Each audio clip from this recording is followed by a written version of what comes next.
پورے ذہنوں کو ڈائیورٹ کیا جائے گا اور تقریباً یہ جادو کی طرح اثر کر جائے گا لوگوں پر۔ مثال کے طور پر ایک جادوگر کسی محلے میں آتا ہے، شعبدہ بازی دکھاتا ہے۔ پہلے تو ہوتا تھا سڑکوں پر ہی کھڑے ہو جاتے تھے، سانپ کا کھیل دکھانے والے، یا کسی بچے کو لیٹا کر چادر اوڑھا کر اس کی گردن الگ کر کے دکھانے والے، یہ شعبدہ بازی ہوتی تھی۔ لیکن ایک بات یاد رکھیں، لوگ گھیرا ڈال کر دیکھتے تو ہیں، اس میں 90% لوگ صحیح سمجھ لیتے تھے، جبکہ وہ آنکھوں کا دھوکہ ہے۔ بہت ساری چیزیں اتنے شارپ طریقے سے وہ جادوگر کر کے دکھاتا ہے کہ تمہاری آنکھوں کو دھوکہ ہوتا ہے۔ لیکن میرے عزیزوں، اسی مجمع میں 5 یا 10% ایسے لوگ بھی ہوتے ہیں جو اس کے ان کاموں پر یقین نہیں کرتے۔ ہے ہر زمانے میں جہاں پر بھی جو جادو دکھا رہا ہے، اس کے مجمع میں پورے 100% لوگ یقین کرنے والے نہیں ہوتے۔ چند لوگوں کے دلوں میں شک ہوتا ہے، کچھ تو اس نے گڑبڑ کیا ہے۔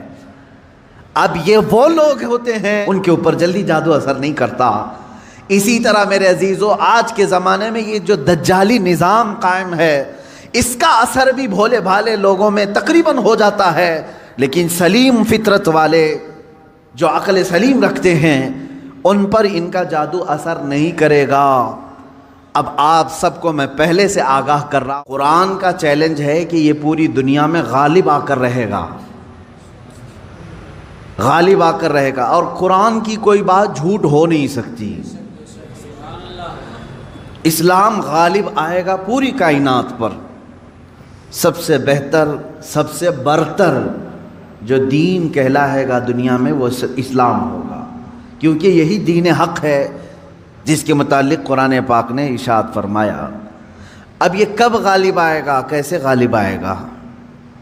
رسول پاک صلی اللہ تعالیٰ علیہ وسلم تشریف لائے تھے تو صرف مکہ والوں میں یہ دین کا پرچار کرنا مقصد نہیں تھا، بلکہ یہ دین عالمی ہے، آفاقی مذہب ہے، ہر کونے کونے تک پہنچانا یہ مقصد رہا ہے۔ اسی لیے رسول پاک صلی اللہ تعالیٰ علیہ وسلم نے مدینہ طیبہ ہجرت فرمانے کے بعد کچھ خاص صحابہ کو سفیر بنایا اور خط لکھے بادشاہوں کے نام، کسریٰ کے نام پر، شاہ مقوقس کے نام پر، روم کے بادشاہ کے نام پر یہ خطوط لکھے گئے، اور صحابہ لے کر پہنچے بھی، اور ان کے درباروں میں بادشاہوں کو ڈائریکٹ انہوں نے اسلام کی دعوت دی۔ کون؟ صحابہ اکرام نے، اور کہا اسلم تسلم، اسلام لاؤ امن پا جاؤ گے۔ چھوٹی گلیوں میں نہیں، صحابہ نے براہ راست کس پہ تبلیغ کیا؟ بادشاہوں پر۔ اور ان میں کچھ بادشاہ دائرہ اسلام میں آ بھی گئے، اور کچھ ظلم و زیادتی بھی کیے صحابہ کے ساتھ۔ حضور صلی اللہ تعالیٰ علیہ وسلم کے ایک قاصد صحابی کو ایک بادشاہ نے قتل کر دیا، یہ پیغام لانے کی بنیاد پر، اور ایک بادشاہ کسریٰ نے حضور اکرم صلی اللہ علیہ وسلم کا خط پھاڑ کر پھینک دیا، جو اسلام کی دعوت میرے آقا صلی اللہ علیہ وسلم نے اس تک پہنچائی تھی۔ لیکن ہوا کیا؟ جب واپس خبر آئی مدینہ طیبہ، رسول اکرم صلی اللہ علیہ وسلم کو جب یہ خبر دی گئی تو میرے آقا نے فرمایا، دیکھنا عنقریب جس طرح اس نے میرے خط کو پھاڑا، اللہ اس کی سلطنت کو ٹکڑے کر دے گا۔ چند سال نہیں گزرے تھے، کسریٰ کے محل میں بغاوت شروع ہو گئی۔ کس نے بغاوت کی؟ خود اس کے گھر والوں نے، اس کے بیٹوں نے، یہاں تک کہ بادشاہ کو قتل کر دیا گیا، بادشاہ کو قتل کر دیا اس کے اپنوں نے۔ اور اس کی سلطنت، جو کسریٰ سپر پاور تھا اس وقت کا امریکہ تھا، اس کے اتنے ٹکڑے ہو گئے کہ 14 صدیاں گزر گئی، آج تک دوبارہ کوئی کسریٰ آیا نہیں۔ وہ سپر پاور کبھی دوبارہ دنیا میں آ نہیں سکا۔ عزیزان گرامی وقار، رسول پاک صلی اللہ تعالیٰ علیہ وسلم نے پورے دنیا میں اسلام کی تبلیغ کے لیے صحابہ کو بھیجا، حتیٰ کہ ہم ہندوستان میں ہیں، یہاں سے لے کر عرب شریف جو ہے مکہ یا مدینہ طیبہ 4000 کلومیٹر سے لمبا فاصلہ ہے۔ آج تو پلین اڑ کر کے گھنٹوں میں ادھر سے ادھر ہو جائے گی، اس وقت میرے آقا صلی اللہ تعالیٰ علیہ وسلم کی حیات طیبہ میں ہی سن 8 ہجری میں ہی چند صحابہ کی جماعت ہندوستان بھی آئی اور اسلام کی دعوت یہاں پر انہوں نے پیش کیا۔ یہ کیرلا کی سرزمین سے اسلام کی دعوت شروع ہوئی اور دیکھتے ہی دیکھتے پورے ہند میں بھی پھیلی۔ چند سالوں کے بعد محمد بن قاسم آئے، ان کے ذریعے سے اسلام کی دعوت اور پھیلی۔ ان کے بعد اور تابعین آئے، پھر سرکار غریب نواز تشریف لائے اور ان کے ذریعے سے اسلام کی تبلیغ میں کافی اشاعت ہوئی۔ میں یہ کہنا چاہتا ہوں کہ اللہ تبارک و تعالیٰ نے جو فرمایا لِيُظْهِرَهُ عَلَى الدِّينِ كُلِّهِ، یہ رسول کو جو دین دے کر بھیجا ہے اللہ اسی لیے بھیجا ہے کہ پوری دنیا کے دینوں پر یہ غالب آ جائے، سارے مذہب پر، سارے مذاہب پر اسلام غالب آئے گا، اگرچہ کافر اور مشرک اس کو ناپسند کریں گے۔ میرے عزیزو، وہ وقت اب تک نہیں آیا جو قرآن نے وعدہ کیا ہے کہ یہ دین غالب آ کر رہے گا، اب تک نہیں آیا۔ غالب کا مطلب یہ ہوگا کہ پوری دنیا میں صرف یہی چلے گا اور کچھ نہیں چلے گا۔ غالب کا معنی یہ میں یہاں مراد لے رہا ہوں۔ اس طرح سے 1400 سال میں کبھی نہیں ہو سکا۔ سیدنا ابو بکر صدیق رضی اللہ تعالیٰ عنہ کے زمانے میں خلافت کی وسعت ہوئی، یمن تک پہنچ گیا۔ حضرت عمر فاروق رضی اللہ تعالیٰ عنہ کے زمانے میں اور وسعت ہوئی، شام، ایران، عراق، مصر، یہ سب دائرہ اسلام میں آئے۔ حضرت عثمان غنی رضی اللہ تعالیٰ عنہ کے زمانے میں اسلام کی سرحدیں اور پھیلیں، یہاں تک کہ آذربائیجان تک پہنچ گئے۔ مولا علی کرم اللہ وجہہ الکریم کے زمانے میں اور وسعتیں ہوئی، ہند تک اسلام پھیل چکا تھا۔ اب اسی طرح بعد کے جو ملوک آئے، یعنی اموی جو خلافت تھی، اس میں جتنے بادشاہ آئے انہوں نے بھی اسلام کی وسعتوں کو پھیلایا، لیکن پورے کے پوری دنیا پر اسلام کو غالب کرنے کے لیے کوئی بادشاہ نہیں آیا۔ تقریباً عباسی خلافت جو ہے 550 سال کے قریب چلی۔ ان کے بعد خلافت عثمانیہ جو ترکی کی ہے، ان کی بھی حکومت تقریباً 600 کے آس پاس چلی، 650 سال تک۔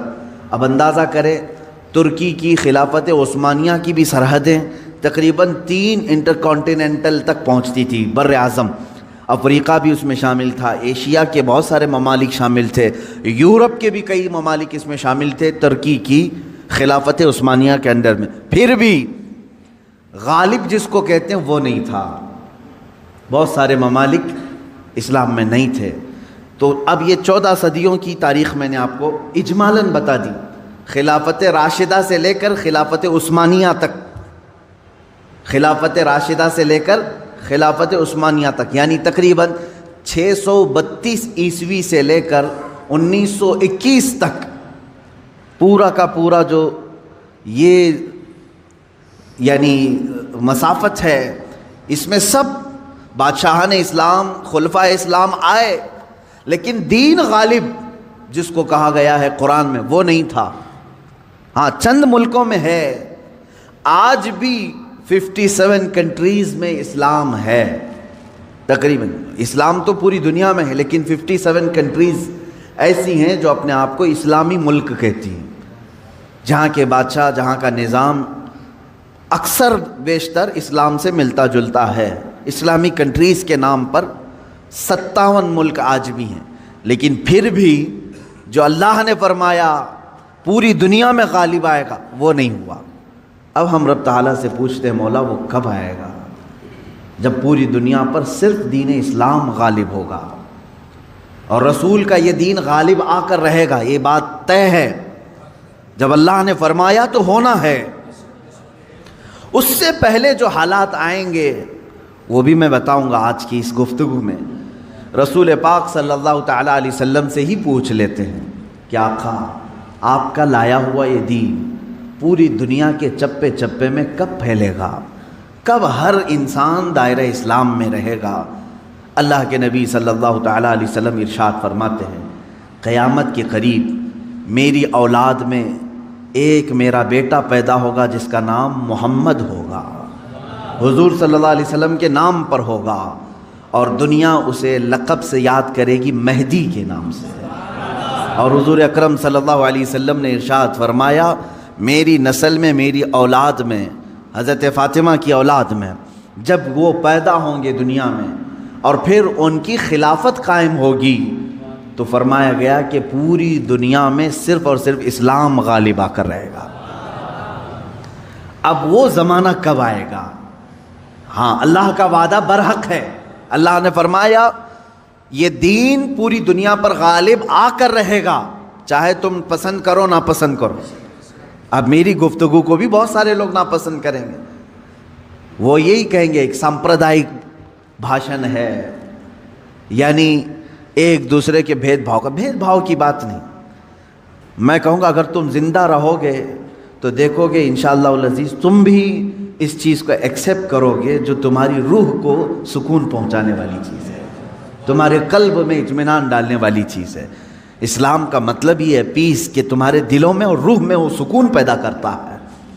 عزیزان گرامی وقار، اب رسول پاک صلی اللہ تعالیٰ علیہ وسلم کے فرمان کا مقصد میں آپ کو سمجھاؤں۔ حضور نے فرما دیا قیامت کے قریب میری اولاد میں میرا ایک بیٹا پیدا ہوگا جس کا نام میرے نام سے مشابہ ہوگا، یعنی محمد، اور اسے پورا زمانہ امام مہدی کے نام سے یاد کرے گا، اور وہ پوری دنیا میں، کائنات میں اسلام کو غالب لا کر رہیں گے۔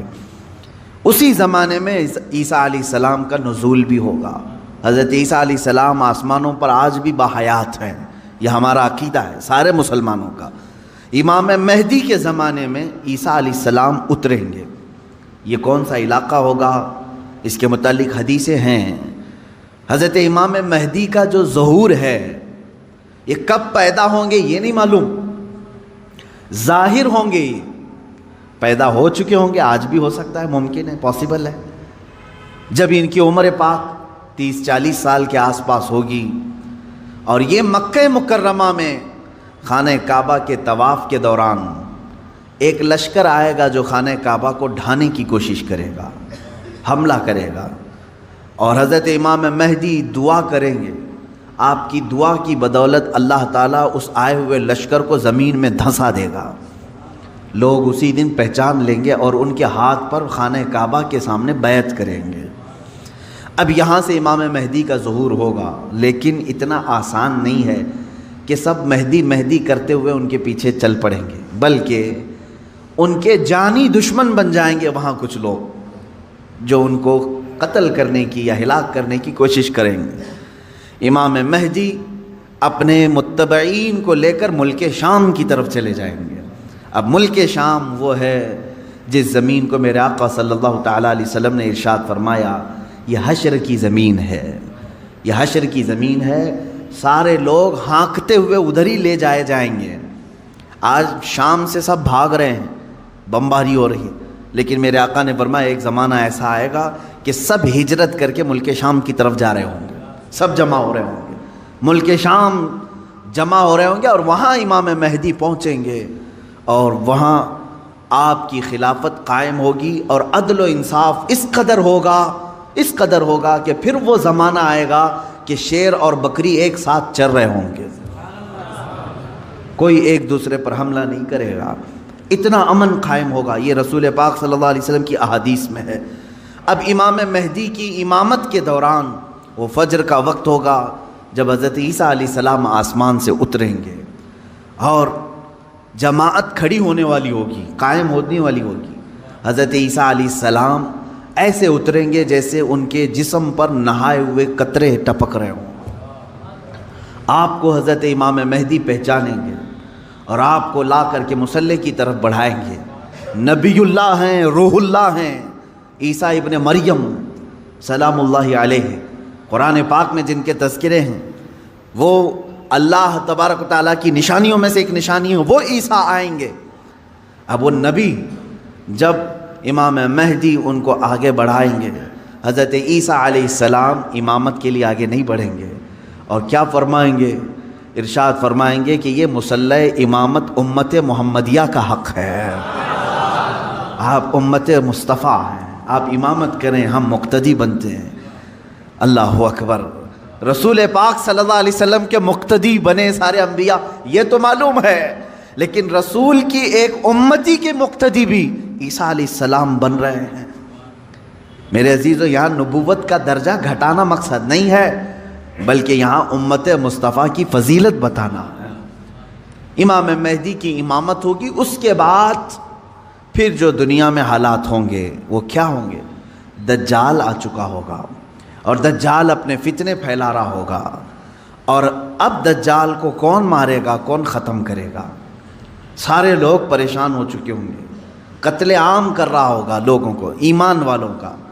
جو اسے خدا کہے اسے چھوڑ دے، اور جو اسے خدا نہ مانے اسے دونوں پیر پکڑ کر چیر دے یا گرم کھولتے ہوئے تیل میں ڈال دے۔ ظلم و ستم کی حد کر دے گا۔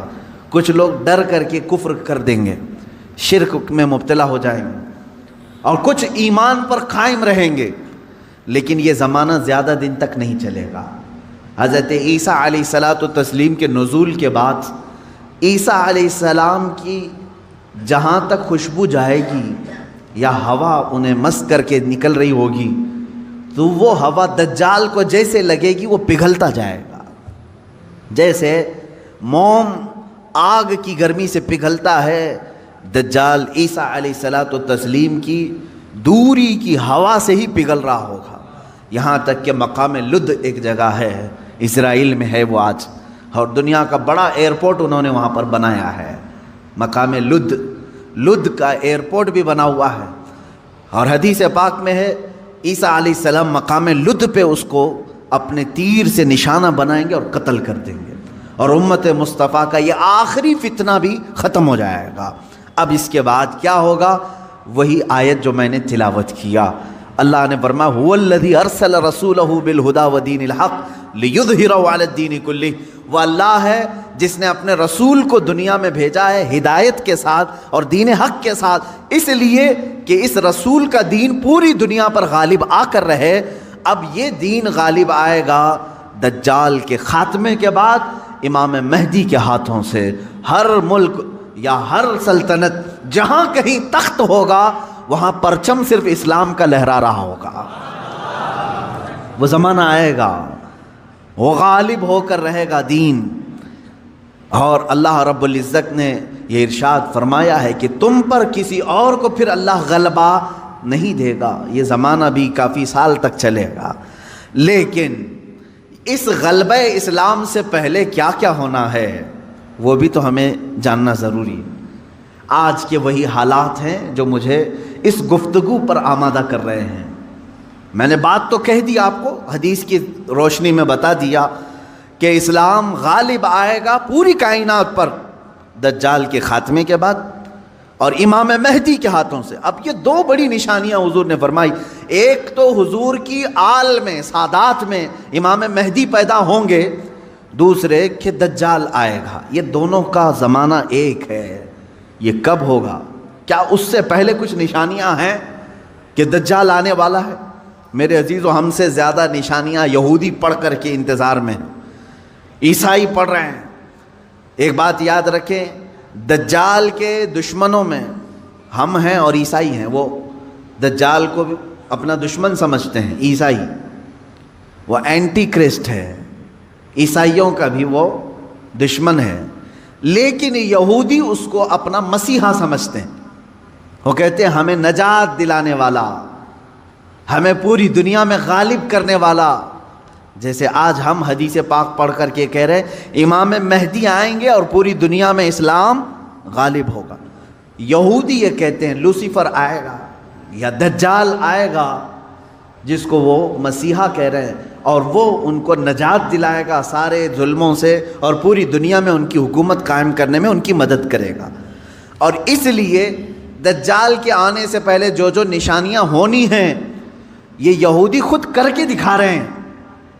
کیا ہے؟ بڑی مقدس کتابوں میں یہ باتیں لکھی گئی ہیں۔ دیکھنا دجال کے آنے سے پہلے دنیا میں ایک بڑی علامت یہ ظاہر ہوگی کہ دنیا حق کو باطل بنا کر پیش کرے گی اور باطل کو حق بنا کر پیش کرے گی۔ یہ ہے آج، سچ کو جھوٹ میں تبدیل کر کے دکھا دیا جائے، شعبدہ بازی، اور اچھے خاصے لوگ بھی، پڑھے لکھے لوگ بھی اس کو جھوٹ سمجھنے لگ جائیں، یعنی سچ کو جھوٹ بنانا اور جھوٹ بات کو سچ سمجھانا، یہ اس کام میں اگر سب سے زیادہ مہارت کسی کو ہے تو یہ دجالی میڈیا کو ہے۔ میڈیا آج دجال کے آنے کے راستے ہموار کر رہی ہے، اور خود عالمی میڈیا کی بات کر رہا ہوں میں، پوری دنیا کی میڈیا اس میں ملوث ہے۔ ذہنوں کو ڈائیورٹ کر دینا، اصل مدے سے بھٹکا دینا، یہ کام کون کر رہا ہے آج سب سے زیادہ؟ میڈیا کر رہی ہے۔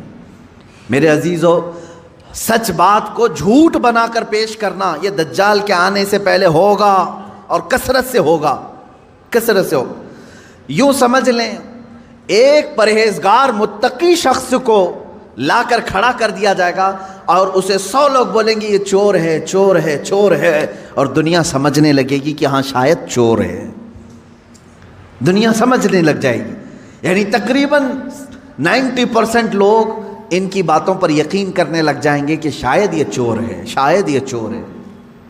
اور اسی طرح کسی ظالم منحوس چور کو لا کر کے وہ کھڑا کریں گے اور کہیں گے یہ پرہیزگار ہے، یہ پرہیزگار ہے، یہ پرہیزگار ہے، اور دنیا اس کو پرہیزگار سمجھنے لگ جائے گی۔ کیا یہ دونوں چیزیں آج کرنے کے لیے پوری social media, internet, news channels نہیں ملوث ہیں اس میں؟ چوروں کو حکومت پر بٹھا کر کے ان کی فضیلت بیان کرنا ہندوستان سے زیادہ ہمیں کہاں نظر آئے گا؟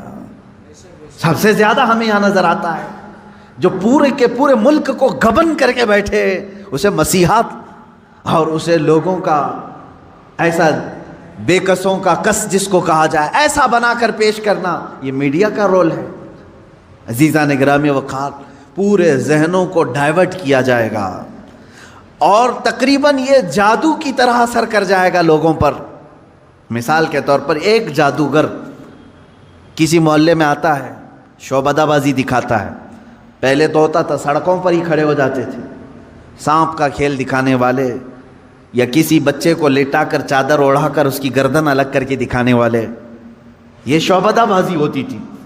لیکن ایک بات یاد رکھیں، لوگ گھیرا ڈال کر دیکھتے تو ہیں، اس میں 90% لوگ صحیح سمجھ لیتے تھے، جبکہ وہ آنکھوں کا دھوکہ ہے۔ بہت ساری چیزیں اتنے شارپ طریقے سے وہ جادوگر کر کے دکھاتا ہے کہ تمہاری آنکھوں کو دھوکہ ہوتا ہے۔ لیکن میرے عزیزو، اسی مجمع میں 5 یا 10% ایسے لوگ بھی ہوتے ہیں جو اس کے ان کاموں پر یقین نہیں کرتے۔ ہے ہر زمانے میں جہاں پر بھی جو جادو دکھا رہا ہے اس کے مجمع میں پورے 100% لوگ یقین کرنے والے نہیں ہوتے، چند لوگوں کے دلوں میں شک ہوتا ہے کچھ تو اس نے گڑبڑ کیا ہے۔ اب یہ وہ لوگ ہوتے ہیں جن کی عقل سلیم ہوتی ہے اور دل پاک ہوتا ہے، ان کے اوپر جلدی جادو اثر نہیں کرتا۔ اسی طرح میرے عزیزو، آج کے زمانے میں یہ جو دجالی نظام قائم ہے اس کا اثر بھی بھولے بھالے لوگوں میں تقریباً ہو جاتا ہے، لیکن سلیم فطرت والے جو عقل سلیم رکھتے ہیں ان پر ان کا جادو اثر نہیں کرے گا۔ اب آپ سب کو میں پہلے سے آگاہ کر رہا ہوں، اپنے ذہن کو، اپنے عقل کو سلیم بنا کر کے رکھو۔ یہ کیسے رہے گا؟ اللہ کی باتوں پر یقین رکھو، اور اس کے علاوہ جو بھی کہے گا، اللہ اس کے رسول کے علاوہ جو بھی کہے گا وہ سچ بھی ہو سکتا ہے، جھوٹ بھی ہو سکتا ہے، مگر میرے مولا کے قول میں جھوٹ کی طرف شائبہ بھی نہیں، سچ ہی ہوگا۔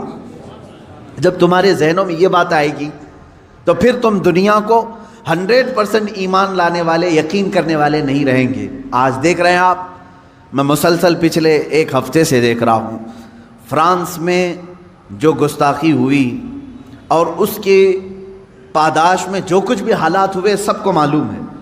فرانس میں جو کچھ ہوا اس پر ڈیبیٹ انڈیا میں بھی چل رہا ہے۔ ہندوستان کے ہر نیوز اینکر اس کو لے کر کے گرما گرم بحث کر رہے ہیں، اور کچھ ایسے لوگوں کو لا کر بٹھایا جاتا ہے، مجھے ان کے بارے میں معلوم نہیں، وہ پیڈ ہوتے ہیں یا بکے ہوئے ہوتے ہیں، یا ان کو اسکرپٹ یعنی سکھائی جاتی ہیں، لکھ کر کے دیے جاتے، پتہ نہیں کون لوگ بیٹھتے ہیں۔ آپ کو عام لوگ ہیں آپ، مجھے معلوم ہے، لیکن میں آپ کے سامنے گفتگو کر رہا ہوں، سنیے۔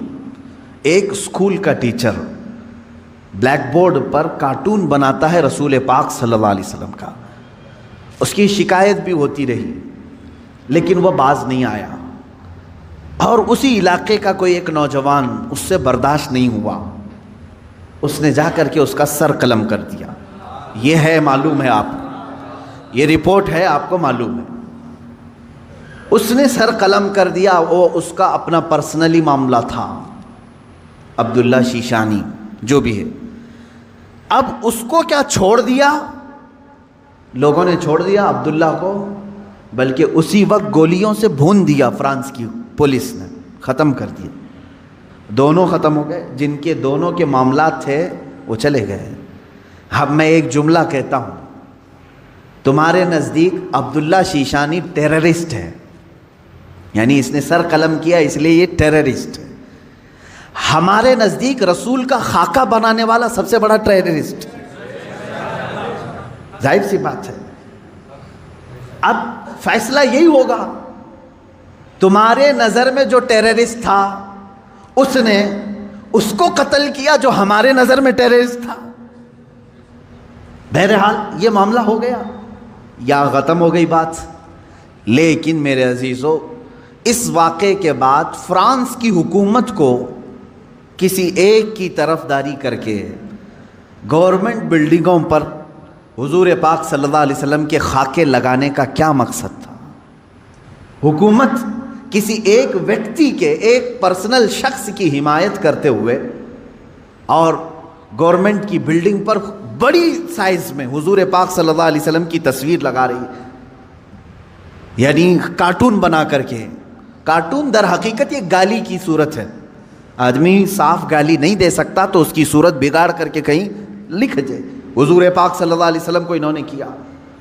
اب پوری دنیا بھر کے مسلمانوں میں جو غصہ ہے میرے عزیزو، یہ قتل جو ہو چکا تھا وہ 8 دن پہلے ہو گیا، 10 دن پہلے ہو گیا، معاملہ ختم ہو گیا۔ اس قتل پر کسی نے احتجاج نہیں کیا، کہیں ہے کہ پروٹیسٹ نہیں ہوا۔ پوری دنیا بھر کے مسلمان جو راستوں پر آئے یا پروٹیسٹ کیے، کس کے متعلق؟ فرانس کی حکومت نے جو یہ غلطی کی ہے، اپنی عمارتوں پر، گورنمنٹ کی بلڈنگوں پر جو رسول پاک کے خاکے لگائے، اس کے خلاف پوری دنیا بھر کے مسلمانوں کو غصہ ہے اور سب آئے۔ یہ بات صاف صاف میں بتا رہا ہوں آپ کو، سنیے۔ آپ کا میرا غصہ بھی کس پر ہے؟ دیکھیں، ٹیچر کا معاملہ ختم ہو گیا، اس نے کیا تھا، سامنے والے نے مار دیا، وہ معاملہ ختم ہو گیا، وہاں ختم ہو گئی چیز۔ اور جس نے قتل کیا اس کو بھی تم لوگوں نے نہیں چھوڑا، وہ بھی اس کو بھی گولیوں سے مار دیا، معاملہ ختم۔ لیکن ایک گورنمنٹ کا بلڈنگ پر اس طرح سے تصویریں لگانا، یہ در حقیقت پوری دنیا کے مسلمانوں کو جھنجھوڑنا تھا، پوری دنیا کے مسلمانوں کے دلوں پر ضرب لگانا تھا۔ اب ہم پروٹیسٹ کیے، آپ پروٹیسٹ کیے، ہم نے کہا، لیکن ہندوستان میں آنے کے بعد اب دجالی نظام کی جو میڈیا ہوتی ہے یہ کیا کرتی ہے؟ پورے بحث کو ڈائیورٹ کرتی ہے، پورے مدے کو ڈائیورٹ کرتی ہے۔ یہ سارے جتنے پروٹیسٹ ہو رہے ہیں، نیوز والے اسے کیا دکھا رہے ہیں جانتے ہیں آپ؟ نیوز والے یہ دکھا رہے ہیں کہ دیکھو، ایک ٹیررسٹ کی حمایت میں اتنے مسلمان ہندوستان کی سڑکوں پر آ گئے، یعنی عبداللہ شیشانی نے جو قتل کیا ٹیچر کا، اس کی حمایت میں یہ سارے لوگ کھڑے ہیں اور پورا ڈیبیٹ اسی پر چل رہا ہے۔ کیا آپ لوگ ہندوستان میں رہ کر کے ایک قتل کی حمایت کرتے ہیں، ایک قتل کی حمایت کرتے ہیں؟ ہم نے کہاں یہ قتل کے متعلق پروٹیسٹ کیا ہے؟ بتاؤ ذرا صحیح۔ اس عبداللہ نامی لڑکے کا کسی ایک کے ہاتھ میں بینر آیا پوری دنیا میں کہیں پر کہ اس کے قتل کی حمایت میں پروٹیسٹ ہو رہا ہے؟ میرے عزیزو، پورے مدے کو ڈائیورٹ کرنا یہ میڈیا کا کام ہے، جبکہ انہیں معلوم ہے کہ پوری دنیا کے مسلمان جو پروٹیسٹ کر رہے ہیں وہ قتل کے متعلق نہیں، بلکہ وہ فرانس کی گورنمنٹ کی حرکتوں پر پروٹیسٹ کر رہے ہیں۔ اب اس کی ایک مثال میں آپ کو بتا دوں۔ یہ میڈیا اینکرز یہ کہتے ہیں کہ فرانس کا وہ اندرونی معاملہ ہے، وہ اندرونی معاملہ ہے، وہ چاہیں ان کو فریڈم آف ایکسپریشن ہے، وہ سیکولر ہیں، وہ چاہیں تو کسی ایک ویکتی کی حمایت کریں اور بلڈنگ کی پوری تصویر لگا دیں رسول پاک صلی اللہ تعالیٰ علیہ وسلم کی تصویر سے، میرے عزیزو، اگر یہ فرانس کا اندرونی معاملہ ہے تو انڈیا میں ڈیبیٹ کیوں ہو رہا ہے؟ آپ کے نیوز روم میں یہ بحث کیوں ہو رہی ہے؟ آپ یہ سمجھیں اس زمانے کا سب سے بڑا خطرناک جال یہ میڈیا ہے، نیوز کا جو، اب ظاہر سی بات ہے یہ ہماری بھی کلپس اٹھا کر کے چلائیں گے اور پھر ہمیں بھی بتائیں بھڑکاؤ مولانا ہے، سامپردائک پھیلانے والے ہیں، ہماری گفتگو کو کاٹ کر کے پیش کریں گے، ان کا کام ہی وہ ہے۔ لیکن میں آپ کو بتاؤں کہ پورے ہندوستانی مسلمانوں کے دماغ کو ڈائیورٹ کر رہے ہیں کہ تم لوگ جو پروٹیسٹ کر رہے ہو ایک قتل کی حمایت میں کیسے پروٹیسٹ کر رہے ہو؟ ان سے کوئی بھی ڈیبیٹ میں بیٹھنے والا یہ نہیں کہہ رہا ہے، بلکہ وہاں ثابت کرنے کی کوشش کر رہے ہیں قتل ایسا ہو سکتا ہے ویسا ہو سکتا ہے۔ میرے عزیز، یہاں کہنا تو یہ چاہیے تھا قتل ہوا اور اس کے مقابل میں جس نے قتل کیا اس کا بھی قتل ہو گیا، ہم اس مدعے پر بات نہیں کر رہے ہیں، ہم تو گورنمنٹ کے خلاف بات کر رہے ہیں جو فرانس کی حکومت نے اپنی عمارتوں پر میرے آقا کی تصویر کشی کی ہے، ہم اس کے خلاف کھڑے ہیں۔ اب مجھے ایک بات بتائیں، کیا کسی ایک شخص کے کچھ ایسا قتل کرنے کی بنیاد پر پوری دنیا بھر کے 180 کروڑ مسلمانوں کے نبی کی توہین کرنا جائز ہو سکتا ہے؟ جائز ہو سکتا ہے؟ مجھے یہ بتاؤ کہ اگر کسی ایک ہندو نے ٹیرر اٹیک کیا کسی پر تو کیا کروڑوں ہندوؤں کے بھگوان کی تصویر لگا کر کے اس کی مذمت کی جا سکتی ہے؟ ہم اس کے قائل نہیں۔ ایک ہندو نے اگر ٹیرر اٹیک کیا کسی پر تو کروڑوں ہندوؤں کے رام کرشن کی تصویر کشی کرنا اس کی اجازت نہیں دیتے ہم۔ سارے مذہب کے جو دیوی دیوتا ہیں ہم ان کو کرٹیسائز کہاں کر رہے ہیں؟ عزیزان گرامی وقار، یہ اسلام ہے جو انصاف سکھاتا ہے۔ اگر کسی ایک کے ساتھ کچھ معاملہ ہوا ہے تو اس کے پورے گھر کو لے کر کے نہ گرفتار کرو، اس کے پورے دین پر انگلی نہ اٹھاؤ۔ آج یہی دنیا میں ہو رہا ہے، اور پوری دنیا میں مجھے تو یہ سمجھ میں نہیں آتا ان پر کیس کیوں نہیں ہوتا، یہ میڈیا اینکرز پر۔ یہ سیدھے یہ جملہ بار بار کہتے ہیں اسلامک آتنکواد نے حملہ کیا، اسلامک آتنکواد نے حملہ کیا۔ جانتے ہیں آپ، کبھی ان لوگوں نے نیوزی لینڈ میں ہونے والے اس حملے کو عیسائی آتنکوادی کہا تھا جو ایک ظالم وحشی نے بندوق سے 60-70 مسلمانوں کو جو نماز میں تھے قتل کر دیا، شوٹ کر دیا؟ کیا آپ کو نہیں معلوم اس وقت یہ میڈیا والوں نے کیا عیسائی آتنکواد کہا تھا، کرسچن ٹیررزم کہا تھا؟ کیا ہندوؤں میں سے کوئی ایسے اٹیک نہیں کیا آج تک؟ میرے عزیزو، یہاں ہندوستان میں تو تاریخ بھری پڑی ہوئی ہے۔ عبداللہ شیشانی جو تھا اس کو برداشت نہیں ہوا، اس نے سامنے والے پر حملہ کر دیا۔ کس لیے؟ اس لیے کہ اس کے نبی کی توہین تم سامنے کر رہے تھے۔ نبی تو بہت دور کی بات ہے میرے سے، یہاں حالات انسان کے ایسے ہیں، ہمارے ماں باپ پر بھی اگر کوئی گالی گلوچ کرتا ہے تو ہم خاموش کہاں بیٹھتے ہیں؟ کوئی خاموش بیٹھتا ہے؟ اٹھاتا ہے، مارتا ہے۔ تو انسان کی یہ فطرت ہے۔ لیکن اس سے بڑی آتنکوادی میں یہاں تمہیں بتاؤں جو موب لنچنگ کی شکل میں چل رہی ہے، اس کو کوئی آتنکوادی نہیں کہتا۔ ایک تبریز کو پکڑ کر کے سارے یہ سنگھی جو اصل بھنگی ہیں سب مارتے ہیں اور قتل کر ڈالتے ہیں۔ ان کو کوئی میڈیا کا نیوز اینکر ٹیرر اٹیک نہیں کہتا۔ مر گیا بیچارہ، بیوہ ہے اس کی آج۔ کس بنیاد پر مارا تھا اس کو؟ کس بنیاد پر؟ کیا اس تبریز نے کبھی ہندوؤں کے دیوی دیوتاؤں کی تصویر کشی کی تھی یا کسی دین کی مذمت کی تھی؟ نہیں، فقط تم چند لوگوں نے مل کر کے اس کو مسلمان سمجھ کر کے قتل کر دیا، مار ڈالا۔ پہلو خان اس سے پہلے کے یہ قتل ہیں، اور آپ کو اس سے پہلے کی بھی واقعات معلوم ہے 5-6 سال میں کیا چل رہا ہے۔ کسی کے گھر میں گھسے یہ آتنکوادی، اس کے گھر میں گائے کا گوشت ہے، اس کی وجہ سے اسے قتل کر دیا۔ یہ کیسے تمہاری فریڈم ایکسپریشن ہے؟ یہاں تو تمہیں کھانے کی آزادی نہیں ہے، فرانس کی حمایت میں بولنے کے لیے بیٹھے ہوئے ہیں۔ ان کے پاس منہ کیسے ہے؟ یہ میڈیا جو آج کہہ رہی ہے کیا فرانس کو اتنی آزادی نہیں ہے کہ وہ کسی کی تصویر نکالے؟ میں کہتا ہوں تم پہلے اپنی آزادی کو دیکھ لو، پہلے اپنی آزادی کو دیکھ لو۔ آج سے تقریباً 15 سال پہلے ایک بوڑھے شخص کو ہندوستان سے نکال باہر کیا تھا تم نے بھی، ایم ایف حسین کو، معلوم ہوگا اس نے کچھ دیوی دیوتاؤں کی تصویر نکالی تھی، وہ بھی 90 کی دہائی میں، 92 میں یا 93 میں، اس کو 10-12 سال کے بعد اٹھا کر کے جلا وطن کر دیا، وہ قطر میں جا کر کے ختم ہوا۔ یہاں تم برداشت نہیں کر پاتے اور فرانس کے متعلق ڈیبیٹ کرنے بیٹھے ہوئے ہیں کہ مسلمان کیوں نہیں برداشت کر رہے ہیں، کیوں اتنے بھاؤک ہو جاتے ہیں۔ ان کے نبی کے بارے میں اگر کوئی کہتا ہے تو اتنی زیادہ بھاؤک نہیں ہونی چاہیے۔ میرے عزیز، تمہیں معلوم نہیں تم اپنے دیوی دیوتاؤں سے کیسی محبت کرتے ہو، یہ ہمیں معلوم نہیں، لیکن ہم اپنے نبی سے اپنی جان سے زیادہ محبت کرتے ہیں۔ تم قتل کر لو، تم ٹکڑے کر لو، ہمارے بہت سارے ٹکڑے ہو چکے ہیں، آج ہم ان کے متعلق کھڑے بھی نہیں ہو پا رہے ہیں۔ شام جل گیا ہے، یمن برباد ہو گیا ہے، عراق تباہ ہو گیا ہے، کون ہے دنیا میں جو پروٹیسٹ کرتے ہوئے آگے آ رہا ہے؟ کون ہے؟ اس لیے کہ ہم اپنے ٹکڑے تو برداشت کرتے ہیں، نبی کی شان میں ادنا توہین برداشت نہیں کر سکتے۔ یہ ہماری جان سے زیادہ کا معاملہ ہے۔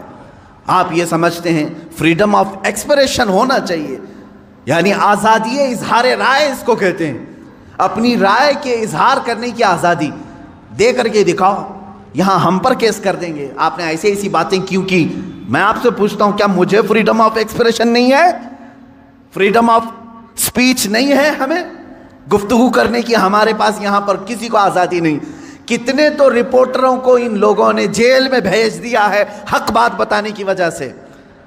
ابھی کل یا پرسوں ایک کتے کو گرفتار کیا ہے تو پورے کے پورے لوگ راستوں پر کھڑے ہو گئے، نہیں یہ فریڈم آف ایکسپریشن کے خلاف ہے، اس لیے کہ ہمارا پالا ہوا تھا، تم نے کیسے پکڑ لیا؟ ہمارا پالا ہوا تھا۔ اصل میں بات یہ ہے کہ ایک اسٹیٹ کی میونسپلٹی نے یا پولیس نے یہ سمجھا کہ آوارہ کتا ہے اور گرفتار کر لیا۔ ہوا ایسی ہی، ادھر ادھر پھرنے والے کتوں کو میونسپلٹی گرفتار کرتی ہے، لیکن شاید میونسپلٹی کو معلوم نہیں تھا اس کے گلے میں پٹا تھا کسی کا، وہ پالا ہوا تھا، اس کی وجہ سے اب مالک راستے پر آ گئے کہ ہمارا کتا گرفتار ہو گیا ہے۔ لیکن میرے عزیزو، یہ ڈبل رول آپ کو معلوم نہیں۔ آپ ایک دوسرے اسٹیٹ میں جائیں، تحقیق کریں، آپ کو معلوم ہوگا صرف 4 سال کے اندر 10 یا 12 ایسے نیوز اینکر ہیں جنہوں نے صحیح بات بتائی تو ان پر کیس ٹھوک دیا اور انہیں اندر بھیج دیا ہے۔ وہاں کہاں ہے فریڈم آف ایکسپریشن؟ یہ جو دنیا میں چل رہا ہے، اس جال کو سمجھو، یہ دجال کے آنے سے پہلے کا جال ہے۔ آپ سے صرف اور صرف میں ایک ہی گزارش کروں گا، اور میری بات سننے والوں سے میری اپیل ہے، ایک اپیل ہے کہ آج اللہ رب العزت نے تمہیں عقل سلیم عطا کیا ہے، جو کچھ یہ جادو دکھا رہے ہیں اس پر 1% بھی یقین مت کرنا، یقین مت کرنا۔ اس جال سے اپنے آپ کو باہر کر لو۔ جو ٹی آر پی کے چکر میں پورے گھوٹالے کر رہے ہیں ان سے تم باز آ جاؤ، نکل جاؤ۔ دنیا کی خبریں دیکھنے کے لیے آپ کو صرف اور صرف ان کی بکواس دیکھنا ضروری نہیں ہے۔ اب دنیا گلوبل ولیج کی شکل اختیار کر چکی ہے، ادھر نظر ہٹاؤ ادھر نظر ہٹاؤ سب تمہیں دکھ جائے گا، لیکن ان دجالی نظام کے پیروکاروں کے پیچھے نہ جائیں، یہ میری آج کی یہی گزارش ہے، ورنہ جادو تم پر بھی اثر کرے گا اور تم بھی وہی بولی بولو گے، تم بھی وہی بولی بولو گے۔ 4-5 سال کے اندر ان لوگوں نے ایسا ہی فیلڈ بھی بنائی، جو پہلے کٹر دشمن تھے وہ آج کٹر حامی بن گئے، ان کے جے جے کار کرنے لگے، یہ بھی آپ نے دیکھا ہوگا۔ تو میڈیا کا اثر دماغوں پر آنے نہ پائے، اس بات کی میں اپیل کروں گا، اس لیے کہ دجال کے آنے سے پہلے جو علامات بتائی گئی اس میں سب سے بڑی علامت یہ ہے، حق کو باطل بنا کے پیش کیا جائے گا اور باطل کو حق بنا کر پیش کیا جائے گا۔ جیسے فلسطین کو بھی دیکھ لیں، فلسطین ایک چھوٹا سا ملک، یہ فرسٹ ورلڈ وار میں مسلمانوں کی آبادی پوری 4000 یہودیوں کو رہنے کے لیے شرن دیا گیا، شرن کہتے ہیں نا، پناہ دی گئی 4000 یہودیوں۔ اب یہ ان کی ہجرت شروع ہوئی 4000 سے، فلسطین جانے لگے لاکھوں کی تعداد میں پہنچ گئے۔ 1948 کے زمانے میں، 1947 جو ہماری آزادی کا سال ہے، اسی کے دوسرے سال اسرائیل میں وہ جو 4000 آئے تھے اب لاکھوں کی تعداد میں جمع ہوئے، انہوں نے اعلان کر دیا کہ یہ فلسطین نہیں ہے، یہ اسرائیل ہے، یہ ہمارا ملک ہے، ہمارے باپ داداؤں کا ملک ہے، پہلے سے ہم یہیں آباد تھے۔ اب وہ دنیا کو منانے لگے، اپنی ایمبیسیاں ہر ملک میں کھولنے لگے۔ کچھ ملک اس وقت نہیں تسلیم کر رہے تھے کہ نہیں تم کنٹری نہیں ہو، تم زبردستی قبضہ کیے ہو، لیکن میڈیا نے اتنا دماغ واش کیا کہ آج عرب کی دھرتی پر بیٹھے ہوئے بادشاہ بھی یہ کہنے لگے فلسطین تھا ہی نہیں، اسرائیلی اصل ہے۔ مان لیا، یہ جادو اثر کر گئے۔ آج متحدہ عرب امارات بھی کہتا ہے کہ اسرائیل ایک کنٹری ہے، ہم اس کو تسلیم کرتے ہیں۔ سعودی نے بھی تسلیم کر لیا ہے، جارڈن تو بہت پہلے سے تسلیم کیا ہوا ہے، مصر تسلیم کیا ہے، اب سوڈان کی باری ہے۔ اس طرح سے جو اسلامک کنٹریز تھے وہ کہتے تھے فلسطین ہمارا قبلہ اول ہے، وہاں پر بیت المقدس ہے، سال ہا سال سے مسلمان آباد ہیں۔ کوئی تسلیم نہیں کرتا تھا، لیکن میڈیا کا جادو اثر کرتا رہا۔ انہوں نے ایسی فیلڈ بنائی کہ اب ہر کوئی ان کے انڈر میں آتا رہا۔ یہ دجال کے آنے سے پہلے یہ فیلڈ ہموار کی جائے گی۔ اب مسلمانوں، آپ اپنے ذہن کی خبر لو، اپنے دماغ کی خبر لو، کیا ان کی بنائی ہوئی فیلڈ پر تم بھی اپنا دین بیچ کر کے ان کی جے جے کار کرو گے، یا پھر رسول پاک کے لائے ہوئے دین پر برقرار رہو گے؟ اپنے ذہن کی خبر تم خود لے لینا۔ دنیا جو دکھا رہی ہے میں اس کو ایکسیپٹ کر لوں گا۔ جیسے مار کر کے کسی کو چور کہلوایا جائے، پولیس کا کام ہوتا ہے، وہ ظلم برداشت نہیں کرتا، آخر میں کہتا ہاں میں نے چوری کر لیا، لے جا کر کے کورٹ میں پیش کر دیا، دیکھو ہم نے اس کو اقرار کرا دیا اس نے چوری کیا، تم نے اس پر اتنی لاٹیاں ماری، اتنا کچھ کیا، مجبور ہو کر کہ اس نے کیا۔ یہی کام پوری دنیا میں کیا جائے گا، جگہ جگہ پکڑ کر کے مارنا، تمہاری داڑیاں کھینچنا، تمہاری ٹوپیاں اتارنا، تمہیں قتل عام کرنا، کسی ملک سے دربدر کرنا، مسلمان ڈر جائے، سہم جائے۔ اور یہ جو بولی بول رہے ہیں کہ تم آتنکواد ہو، تم ان کے ظلم کو برداشت نہ کر پا کر کے یہ کہنے لگ جاؤ گے کہ ہاں صحیح میں یہ مسلمان آتنکواد ہیں۔ یہاں تک وہ تمہیں لانا چاہتے ہیں، یہاں تک لانا چاہتے ہیں۔ میرے عزیزو، یاد رکھنا یہ جو ظلم کیے جا رہے ہیں آج پوری دنیا میں، اس سے خطرناک ظلم دجال کے زمانے میں آئے گا۔ حضور پاک صلی اللہ تعالیٰ علیہ وسلم نے فرمایا آدم علیہ السلام کی پیدائش سے لے کر قیامت تک جتنے فتنے آئے ان میں اگر سب سے بڑا کوئی فتنہ ہے تو وہ دجال کا ظہور ہے۔ میری امت اس میں بھی مبتلا ہوگی، لیکن ڈرو مت، گھبراؤ مت۔ دجال کے آنے کے بعد ہم بچیں گے کیسے؟ ایک بات یاد رکھنا، جس کے ساتھ اللہ ہے، رب ذوالجلال کا یقین اس کے دل میں ہے، وہ دجال کیا 100 دجالوں سے بھی بچ جائے گا۔ اور جو دجال کے فتنوں سے بچ گیا، میرے آقا صلی اللہ علیہ وسلم نے بشارت دی، وہ بغیر حساب کتاب کے جنت میں جائے۔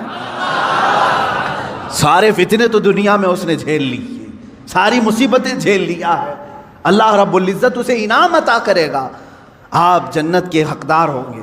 اس لیے اپنے ذہن کو، اپنی طبیعت کو ہمیشہ سنبھال کر کے رکھو۔ میرا دماغ اور میرا ذہن بکنے والا نہیں، اور چاہے یہ ظلم کے پہاڑ ہم پر توڑ دیں، آج ہو رہا ہے، کل ان کی باری تھی آج ہماری باری ہے، یہ ہو سکتا ہے۔ آج ان کی باری ہے کل ہماری باری ہے، یہ ہو سکتا ہے۔ ہم اگر اس ظلم کے شکار ہو گئے تو اے میرے سننے والوں، کبھی نہ گھبرانا، کبھی نہ گھبرانا۔ امت کے علماء جاتے رہے لیکن اسلام پھلتا پھولتا ہی رہا۔ آج اگر ہمارے خون کی اسے ضرورت ہے تو ہم اپنے خون سے اس کی سچائی کریں گے، اس لیے کہ ہم یزیدی نہیں، ہم حسینی کردار رکھتے ہیں۔ ضرورت پڑے تو اسلام کے لیے اپنے خون سے آبیاری کی جائے گی اور دین اسلام کی حفاظت کی جائے گی۔ آپ سب اپنے اختلافات کو ختم کرو، ان دجالی نظاموں پر آپ یقین کبھی مت رکھنا۔ گھر میں جاتے ہی ٹی وی آن کرنا، اس نیوز کو دیکھتے ہیں، اس نیوز کو دیکھتے ہیں، اور پھر اس کو کہیں آمنا صدقنا، ہم ایمان لایا، ہم تصدیق کرتے ہیں۔ نہ، آج کے زمانے میں جس نے اس طرح کا یقین کیا، میں سمجھتا ہوں اس نے بہت بڑی گمراہی خرید لی ہے، بہت بڑی گمراہی۔